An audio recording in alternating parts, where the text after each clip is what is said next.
Sprains and strains. Now, sprains and strains can occur at any time. For example, if you're walking to work, to school, you're at home, you might just go over your ankle because there's an unlevel bit of flooring. Or you might be playing a sport and you actually fall and put your hands down to stop yourself and sprain a wrist. So we're going to talk in detail in this video about what a sprain is and what a strain is and the treatment for it. So don't forget to watch this video all the way to the end and hit that subscribe button, please. Now, a sprain and strain are both soft tissue injuries.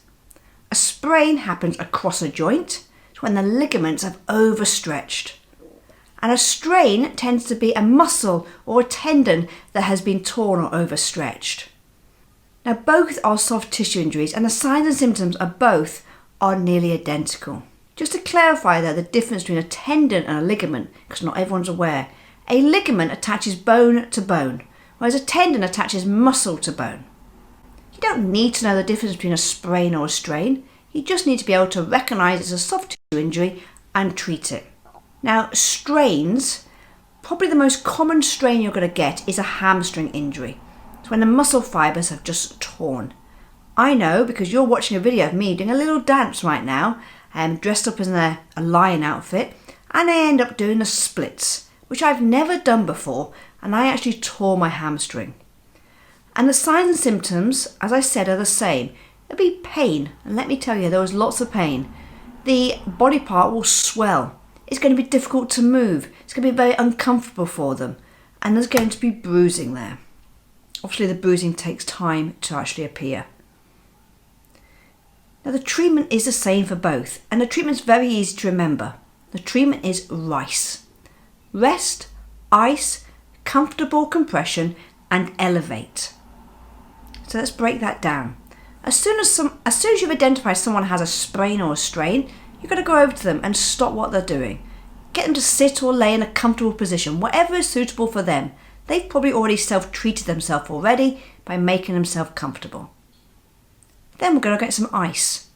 Now, ice packs can either come as those cold compresses you crack and you shake and they become instantly cold, or they might come from your freezer. If they come from your freezer, make sure you wrap it up in a tea towel because you don't want to put ice directly onto skin because that can burn. If it's one of those cold compresses you shake, they'll be okay to put directly into skin, but do double check first. Hold the ice in place for a maximum of 20 minutes. Now you can get a crepe bandage and you can kind of hold it in place like by putting comfortable compression, so wrapping the bandage around to put comfortable compression on the wound. I would keep checking every 10 minutes to make sure there is still circulation past the point of injury. Then elevate the limb. Elevating is reducing the swelling. Now, after the initial treatment of the sprain or strain, you now need to think about how we're going to move them. Now, if it's an arm or a wrist, it's easy. You can just get them up onto their feet when they're ready. They'll probably be in pain though, so make sure they're standing up slowly because pain can make someone feel a bit faint. I know it made me feel faint. If it's a lower limb issue, such as a leg or an ankle, then you need to think about how are you going to get them up. Do you need help to get them up? You obviously don't want them to put weight on that body part, so you might need someone else to help you to be able to get them up. And anyone with a sprain or a strain, any soft tissue injuries, you should always be encouraging them to go and seek medical help because you might have actually fractured something. We are not an X-ray machine. We don't actually know what's going on. So make sure they seek professional help. Sprains and strains can happen anywhere at any time. We just need to be able to recognise that that is a soft tissue injury and remember the acronym R.I.C.E. in order to treat it. And always advise them to go and seek professional medical help to make sure there is actually no fracture there. Don't forget to hit that subscribe button so you don't miss out on any of our important videos.